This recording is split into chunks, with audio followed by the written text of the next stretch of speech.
this session entitled Scaling Your Social Enterprise, Innovation and Other Strategies. My name is Alain Daou from Catholic University of Leuven in Belgium, and this session is part of the SEFORÍS project, which is funded by the European Commission and whose objective is to investigate social entrepreneurship in Europe, Russia and China.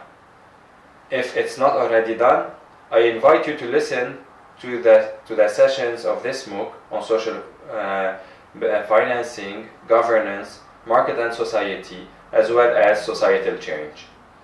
During this session, I will answer some questions regarding scaling of social enterprise, as well as present some key findings from the SEFORÍS project. Today, the concept of scaling social enterprise is gaining a lot of attention and is discussed from different perspectives. Some understand scaling in terms of organizational growth and replication, so the idea becomes to scale to a new location. Others understand scaling as increasing the social impact, which results in a greater number of beneficiaries affected and an overall improvement of social conditions. Different strategies can be used, but in today's session, I will focus on 5 of them: dissemination, affiliation, social franchising, which is a tight form of affiliation, branching, as well as capacity building. Of course, these modes are non-exclusive, meaning that they can be used simultaneously. In what follows, I will discuss them one by one. Also, in order to give practical examples of the different strategies, I will use the case of Via Via Café. Via Via Café is a good example of innovation through experimentation. The Via Via network is composed of 16 cafes in 12 countries, which aim at developing sustainable tourism.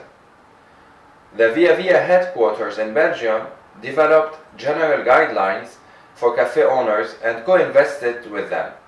But each owner has the freedom to adapt the concept to in a response to the local needs and aspirations. As such, each cafe, in fact, has been a different experiment, with each owner developing slightly different activities and a slightly different business model. On the one hand, it has enabled the organization to tackle the challenges and to create slow but continuous advancement and progress. Whereas some cafes had to close, these failures resulted in systematic learning and building of a knowledge base about what works and what does not, in turn allowing to improve the launch of additional cafes. What I want you to take away from this story is that innovation must be treated as a process and not as an outcome. Getting back to the scaling strategies, a first form of scaling is dissemination, which is the process by which your organization actively shares its experience and information with potential recipients so that they can replicate the model. This is the most indirect form of spreading impact, as it allows you to spread your impact without increasing in size. The success of this strategy will rely in part on the ability of the adopting organization to absorb and use your knowledge, but also on your own organization's active participation in this process, by utilizing mechanisms such as trainings, consultancies, and communication, for instance. The primary advantage of this mode is the speed of spreading impact and the low resource requirement on your part. However, the main disadvantage is the lack of control on your part. Another potential strategy is affiliation. Affiliation refers to an agreement between 2 or more parties through a formalized contract that indicates the roles and responsibilities for each member. For instance, a parent organization and its partners. The agreement can stipulate general or specific guidelines and can range from a loose network of organizations centered on a similar mission to tighter systems such as social franchising.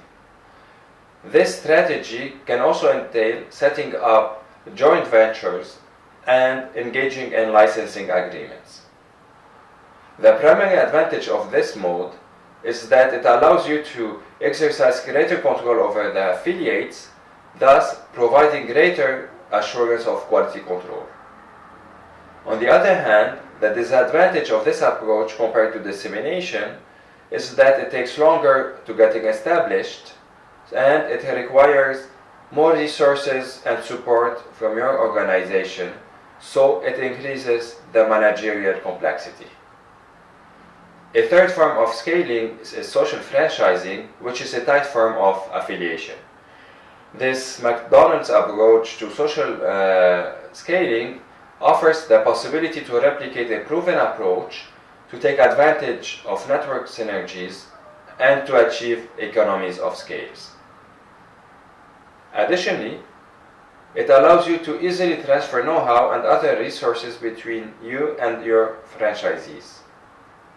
Further advantages are that your organization can grow rapidly using this mode, as the franchisees can leverage the knowledge you have already developed, and the onus for development and control can be attributed to the franchisees. You have probably realized by now that the strategies discussed can be placed along a continuum regarding the degree of central coordination and control and resource requirement, from dissemination with its fairly low degree of control and resource requirement to affiliation and social franchising. If we go back to the via-via example, the scaling strategy has resulted in the development of 20 via-via cafes, of which 16 are still active in 2016. The diversity of these via-vias is striking. While all have replicated the business model's main economic elements, such as the restaurant and cafe, they differ widely regarding additional economic activities and the way they create and capture social value. Each via-via is exceptional in design, operations, management, activities, and legal form. The main via-via chain includes franchises, one partnership, non-profit organization, joint ventures, as well as limited liability companies. This experimentation with the business model, social and economic elements gave via-via managers flexibility in how they create social and economic impact, allowing them to adapt to the local context. The fourth form of scaling is branching, which is an internally driven expansion of your organization. When following this strategy, your social enterprise creates multiple local sites which remain legally part of your organization. This mode involves a high degree of control and is the closest to perfect replication. Thus, it allows only few adaptations. It may be appropriate when your business model requires high degree of control, protection of property and resources, or implementation of specific and tacit knowledge.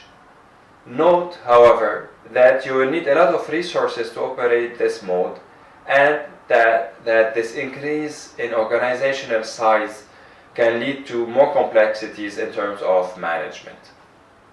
Finally, your organization can also increase its social programs in an existing location and area. We call this capacity building.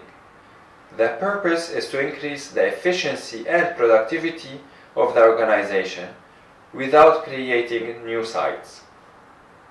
By improving the efficiency of the existing processes and model, you may be able to decrease your costs and therefore lower the price for your beneficiaries. Furthermore, the quality of your offerings may be improved such that the beneficiaries receive better services. You may also expand your repertoire of offerings by adding new products and services. The advantage of this mode is that your organization maintains overall control of the model and is able to use existing resources to improve the scale of your services at the existing sites. The disadvantage of this mode is that your focus is on the existing sites, does not include offering these services in other contexts where they may be and that you may have demand for. Whether you build capacity by increasing your efficiency, improving the quality of your offering, or by expanding it, the chances are high that this will involve some degree of innovation. The outcomes of innovative actions are unpredictable, and this is even more true when you try to deal with complex social issues. Although these organizational modes and strategies are discussed as separate, in practice, social enterprises can use them simultaneously. An example is the use of both branching and social franchising in the case of the Via Via Cafe. Given this lack of mutual exclusivity, it would be important to be also able to see the differences and commonalities between the organizational modes. For instance, these strategies differ in the level of control your organization wants to maintain. This ranges from low control at dissemination level to higher control at affiliation and social franchising to the highest level of control at branching and capacity building. For instance, in our survey of 1,000 social entrepreneurs across Europe, China, and Russia, we see that the main challenge faced by entrepreneurs when innovating is access to funds in Hungary, Germany, and Russia, while in China and Spain, market-related issues are mentioned. Also, we see that some social entrepreneurs do not want to scale because of the nature of their intervention, believing that scaling will not serve their mission. This concludes our session. I hope that you enjoyed it, and if you have any comments or questions, I invite you to post them. Also, I invite you to share your experience on innovation and scaling social enterprise. I have added some further reading if you want to gain more knowledge on this topic.